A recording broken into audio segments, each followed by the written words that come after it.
Hello friends, welcome to Preetha சமையல். எல்லாரும் எப்படி இருக்கீங்க?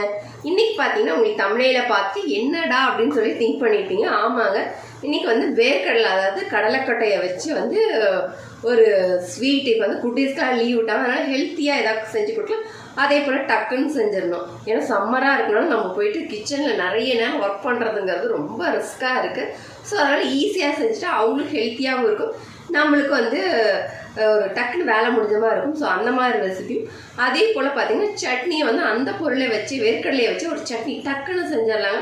ரொம்ப ரொம்ப ஹெல்த்தி, டேஸ்டியாகவும் இருக்கும். இட்லி, தோசை எல்லாத்துக்குமே ஆப்டாக இருக்கும். ஸோ அந்த மாதிரி பேச்சுலரும் வந்து பார்த்தீங்கன்னா இந்த மாதிரி என்ன ரெசிபி செய்யலாம் அப்படின்னு திங்க் பண்ணுவாங்க. அவங்களும் பார்த்தீங்கன்னா இந்த மாதிரி சட்னியெல்லாம் செஞ்சுக்கலாம். டக்குன்னு இட்லி ஊற்றிட்டா கூட, இல்லை 2 தோசை ஊற்றிட்டாலும் இந்த சட்னி செஞ்சுக்கலாம். ஸோ அந்த மாதிரி ஒரு இது தான். வாங்க வீடியோக்குள்ளே போகலாம். நான் வறுத்த கடலைக்கொட்டை எடுத்திருக்கேங்க, அதாவது வேர்க்கடலை எடுத்திருக்கேன். நீங்கள் இந்த டம்ளரில் 1 டம்ளர் அளவுக்கு எடுத்திருக்கேன். வெல்லம் பார்த்தீங்கன்னா இந்த டம்ளரில் 1 டம்ளர் வேர்க்கடலை எடுத்தால் 1/2 டம்ளர் அளவுக்கு வெல்லம் ஆட் பண்ணிக்கலாம். ஸோ உங்கள் வீட்டில் வந்து பச்சை வேர்க்கடலை தான் இருக்குது அப்படின்னா ட்ரை ரோஸ்ட்டாக எடுத்துட்டு தோலெலாம் க்ளீன் பண்ணிவிட்டு எடுத்துக்கோங்க. ஸோ மிக்ஸி ஜார் எடுத்து வெல்லம் ஆட் பண்ணிக்கலாம், வறுத்த வேர்க்கடலை ஆட் பண்ணிக்கலாம். நான் ஒன்றும் பாதியமாக தான் தோல் வந்து எடுத்துருக்கேன். ஸோ நீங்கள் தோலோடு போட்டிங்க அப்படின்னா கலர் வந்து கொஞ்சம் டிஃபர் ஆகும், அவ்வளோதாங்க. தோல் எடுத்துகிட்டு ஒயிட்டாக இருக்கும். அதுக்கப்புறம் 2 ஏலக்காய் தோல் எடுத்துருக்கேன், விதையை மட்டும் ஆட் பண்ணிக்கலாம். எனக்கு வந்து தோல் எடுக்கிறது அஸ்வந்த் தான் ஹெல்ப் பண்ணேன். ஏன்னா லீவில் இருக்கலாம், குட்டீஸ் அந்த மாதிரி சின்ன சின்ன ஒர்க்கை வந்து நம்ம செய்கிறதுக்கு விடலாம். ஸோ அதையும் ஆட் பண்ணிவிட்டு மிக்ஸி ஜாரில் கொஞ்சம் கரகரன்னு அரைச்சி எடுத்துக்கிட்டேன். நீங்கள் ஏலக்காய் வேணாம் அப்படின்னா ஸ்கிப் பண்ணிக்கலாம். ஒரு மிக்ஸிங் பவுலுக்கு மாற்றிடலாம். பார்த்தீங்கன்னா லட்டு பிடிக்க வரதான் பிடிச்சி பாருங்கள். அப்படி பிடிக்க வரல அப்படின்னா 1 ஸ்பூன் அளவுக்கு நெய் எடுத்து நல்லா ஹீட் பண்ணிவிட்டு ஆட் பண்ணி லட்டு பிடிச்சிங்க அப்படின்னா சூப்பராக வந்ததுங்க. ரொம்ப ரொம்ப ஹெல்த்தியும் கூட. டெய்லி 1 லட்டு கொடுத்தாலே போதுங்க. கடலைக்கொட்டை, வெல்லம், இதெல்லாம் நெய் இதெல்லாம் இருக்கனால ரொம்ப ரொம்ப ஹெல்த்தி. குட்டீஸும் வீட்டில் இருக்கனால வந்து டெய்லியும் கொடுத்தீங்க அப்படின்னா ரொம்ப ரொம்ப ஹெல்த்தியாக இருக்கும். நம்மளும் டக்குன்னு செஞ்சிடலாம். அதுக்கப்புறம் பார்த்திங்கன்னா வேர்க்கடலை வச்சு சட்னி எப்படி செய்யலான்னு பார்க்கலாம். தேவையான அளவுக்கு வேர்க்கடலை எடுத்துக்கோங்க, தோலெலாம் க்ளீன் பண்ணி எடுத்துக்கோங்க. நான் ஒன்றும் பாதியமாக தான் க்ளீன் பண்ணியிருக்கேன். அதுக்கப்புறம் பார்த்திங்கன்னா வறுத்த வேர்க்கடலை தான் நான் எடுத்திருக்கேன் வீட்டில் இருந்தனால.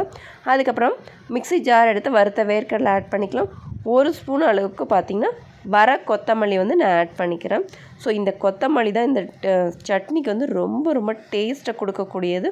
உங்களுக்கு அதிகமாக பிடிக்கும், ஃப்ளேவர் பிடிக்கும் அப்படின்னா கொஞ்சம் சேர்த்து கூட ஆட் பண்ணிக்கலாம், சூப்பராக இருக்குங்க. அதுக்கப்புறம் பார்த்திங்கன்னா காரத்துக்கு வந்து வரமிளகா ஆட் பண்ணிக்கலாம். நான் 2 ஆட் பண்ணிக்கிறேன். இதுக்கு வந்து கொஞ்சம் காரம் தூக்கலாக இருந்தால் சூப்பராக இருக்கும். சின்னதாக வந்து சின்ன துண்டு வந்து புளி எடுத்துக்கலாம். அதுக்கப்புறம் ஒரே ஒரு பல் வந்து பூண்டு எடுத்துக்கிறேன். ஸோ உங்களுக்கு பூண்டு ஃப்ளேவர் வந்து ரொம்ப பிடிக்கும் அப்படின்னா 2, 3 கூட எடுத்துக்கலாம். தேவையான அளவுக்கு கல் உப்பு போட்டு கொஞ்சமாக தண்ணி ஊற்றி நல்லா அரைச்சிக்கலாம். ஸோ பாருங்கள், அரைச்சிட்டு வந்துட்டேன். ஸோ இதுக்கு வந்து ஒரு தாளிப்பு கொடுத்துடலாம். ஒரு தட்கா பேன் வச்சுட்டு கொஞ்சமாக ஆயில் விட்டுட்டேன். கடுகு, உளுத்தம்பருப்பு இதெல்லாம் போட்டு தாளிச்சிக்கலாம். எந்த தாளிப்புனாலும் நான் வந்து ஜீரகம் ஆட் பண்ணால் அது ஒரு டேஸ்ட்டே சூப்பராக இருக்கும்.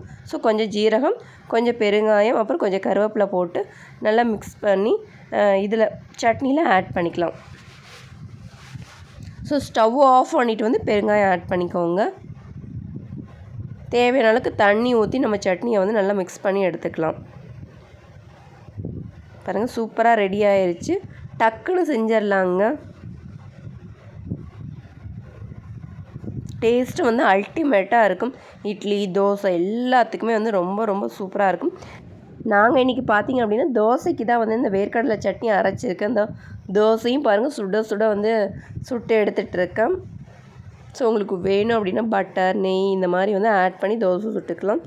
ஸோ சுட சுட சாப்பிடும் போது இந்த சட்னிக்கு தோசை, இட்லி எல்லாத்துக்குமே ரொம்ப சூப்பரான ஒரு காம்பினேஷன். டக்குன்னு செஞ்சலாம். அது சம்மரில் போயிட்டு நிறைய நேரம் செஞ்சிட்ருக்க வந்து நம்மளுக்கே ஒரு மாதிரி இருக்கும். ஸோ அதனால் டக்குன்னு செஞ்சலாம், ஈஸியாக இருக்கும். நீங்களே செஞ்சு பாருங்கள். இந்த வீடியோ உங்களுக்கு பிடிச்சிருக்குன்னு நினைக்கிறேன். இந்த வீடியோ பிடிச்சிருந்து அப்படின்னா லைக் பண்ண மறக்காதீங்க. சப்ஸ்கிரைப் பண்ணலாம், சப்ஸ்கிரைப் பண்ணுங்கள். பிடிச்சிருந்து அப்படின்னா ஷேர் பண்ணுங்கள். வேறு ஒரு இன்ட்ரெஸ்டிங் vlog அண்ட் சமையலோடு சந்திக்கிறேன். பாய் ஃப்ரம் பிரீதா சமையல். பாய், டேக் கேர்.